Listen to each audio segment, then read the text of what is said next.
Hey, what's going on, guys? Welcome back to another video. And Marvel's Spider-Man PC remaster is just a couple of days away. This was one of my favorite games of all time. I played the heck out of it when it came out in 2018, and in this video I want to go over some of the biggest tips and tricks that you should definitely know, especially if you're a beginner, but should also refresh your memory if you were somebody who played it on the console. As always, a thumbs up on this video would be amazing, and let's begin. Now, what you need to know about the PC remaster is that if you pre-order this, it's also going to immediately unlock 3 additional suits right away without having to spend any levels. So you will get the Iron Spider, which normally gets unlocked at level 31, which immediately gives you the Iron Arms ability.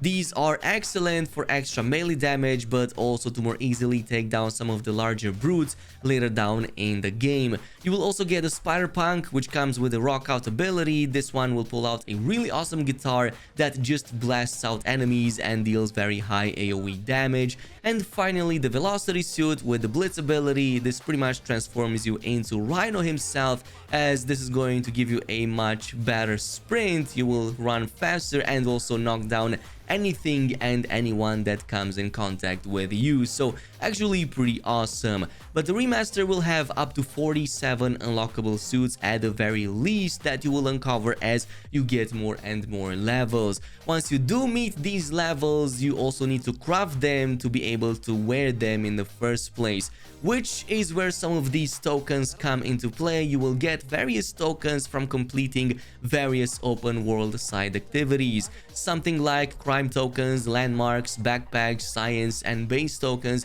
is something that you will need to craft most of these suits. That is why I highly recommend checking out the map and completing any side objective or random event that might pop up on your way towards your next mission. And speaking of unlocking the map, let's also talk about that. Another big tip that I have for you right away at the start of the game is to reveal as much of the map as possible to make all of these resource collections that much easier, which is going to be done by deciphering some of these communication towers. There's going to be 3 towers for each district, and this is going to help you reveal all of the side objectives and activities in that specific district right away. The minigame is rather simple, and you also get some XP, so it's definitely worth doing. Once that's done, you will easily access any point of interest right away by using the map menu or by simply scanning while in free roam to just reveal them in front of you. Some of these can be quick grab deals, like just snapping up a screenshot or a landmark or just grabbing up a backpack, while others involve more advanced kind of crime fighting. Like, for example, some of the enemy bases that need to be cleared are definitely the highlight here. And you will definitely need many of these tokens, at least 100 plus, and unlocking the suits isn't the only thing they are required for, but also for unlocking mods, gadgets, and even their upgrades. So for that, I recommend the next tip, which is to pay attention and complete each event bonus challenge that you get. So every time you jump into a new side mission or a random event, pay close attention to the left side of the screen. If you don't see it, just bring it up with the scan button, and this is going to reveal 2 up to 3 really simple challenges that you can complete by using certain gadgets, skills, or defeating a number of enemies in certain ways, which you're going to be able to do anyway, as this is going to clear them out faster. So it's a win-win situation. You get the bonus tokens by completing these additional challenges, and you also get to defeat enemies that much faster. Moving on to number 4, let's talk a bit about the combat. And combat isn't necessarily hard in Marvel Spider-Man, even on the highest difficulty, but there are still a few tricks that you can make use of to make it more enjoyable and just appear more cool. One of them is to fight enemies in the air and not on the ground, where groups of enemies can easily overwhelm and encircle you. A heavy punch can throw most regular sized foes up quickly, which you can quickly follow up with regular melee attacks, which is going to keep Spidey up in the air for the entire duration.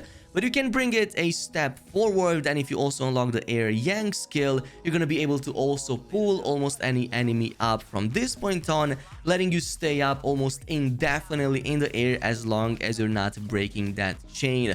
This is a much better and simple solution than simply button mashing and hoping you're gonna take down all of the enemies, which you're not, because they can easily overwhelm you. Similarly, you can also use enemies against each other by turning them into AoE damage objects. You can pretty much grab and spin any enemy that's been webbed up or electrified in any way and kinda use them as your own wrecking ball to both disperse groups of enemies that surround you as well as completely disable them. There's even a skill called Wrecking Ball later down in the Innovator skill line that lets you spin the more challenging larger brutes in case you can't deal them with normal punches. Furthermore, if you want to quickly disable one or more enemies, webbing them up and then throwing them against the wall or any other surface will immediately get them stuck, which is going to completely disable them for the entire fight altogether, so they're never gonna be a problem anymore. Coming up to number 5, don't underestimate the aim button. By default, the left trigger or L2 on the controller, which by the way I fully recommend using even on the PC version to make the gameplay that much better.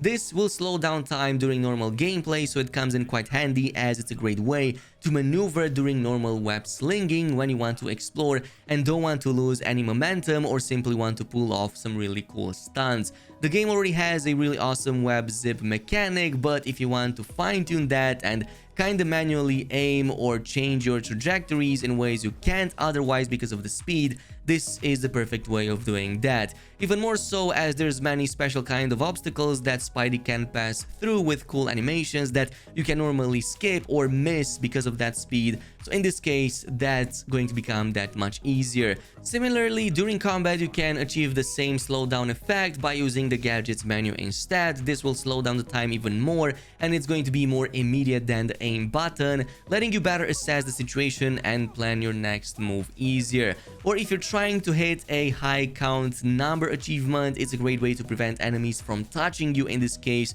as yeah, fights can become a lot more hectic with large groups of enemies. In all of these situations, you're gonna be able to slow down time and just like get a better grip of what's happening around you. At number 6, let's talk about catching more speed. At the end of the day, playing as Spidey is all about slinging from one building to another with as much speed as possible. Timing the jump right at the end of the pendulum swing is pretty much a no-brainer for anybody who played any Spider-Man games in the past, but there's a few more tips and tricks that you can use to make your slinging even faster.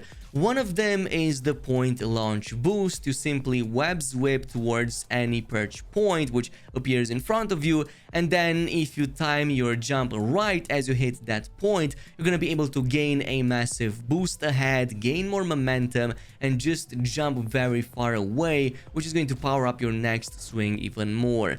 This is going to be even better if you get this skill in the web slinger line that makes the jump even more powerful than it is by default, and it's totally worth getting right away.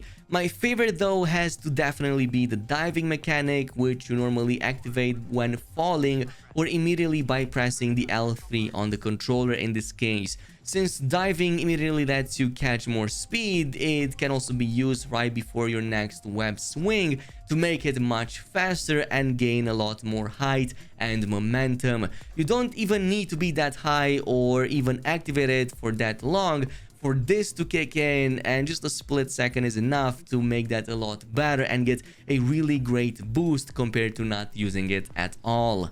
Coming up to number 7, another big tip is to switch suits and powers as often as you can, because all of the suits and the powers in Marvel Spider-Man are completely interchangeable, so you're never stuck with the same options just because they are powerful. You don't even have to wear the same costume just because it has a very powerful skill. You can always use that skill with a different suit instead. In fact, that's why I highly encourage you to mix and match these as often as possible. Try out new combinations and still rock your favorite attire while doing it, because you have the freedom to do so. This comes even more handy with some of the DLC or event suits that you will find in the lower sections of your wardrobe. These don't even come with any skills at all, but you can totally slap the ones from the suits you already unlocked to both look good and deal really cool damage.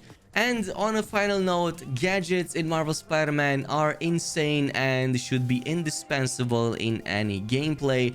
There's no shortage of cool gadgets that you'll eventually unlock at various points in the story or by leveling up using the tokens I told you about. You pretty much get everything you need from web shooters, trip mines, spider drones, electrified webs, web bombs, and so on, and you can combine them in really creative kind of ways. My favorite is definitely the suspension matrix with the web bomb, which literally one-shots entire groups of enemies. In this case, you will deploy a suspension matrix which is going to lift enemies up in the air for a few seconds, and what you want to do right as the suspension matrix expires is to place down a web bomb.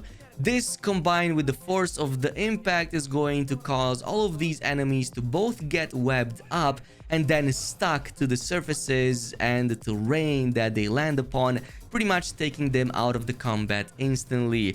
That, or if you happen to be on rooftops, also combine it with the concussion blow to just throw enemies off building tops right away and again immediately take down all of the combat. There's many more awesome combinations that we're going to talk about in a different video, but for now these are the biggest tips and tricks that I have for you, and maybe also bonus one.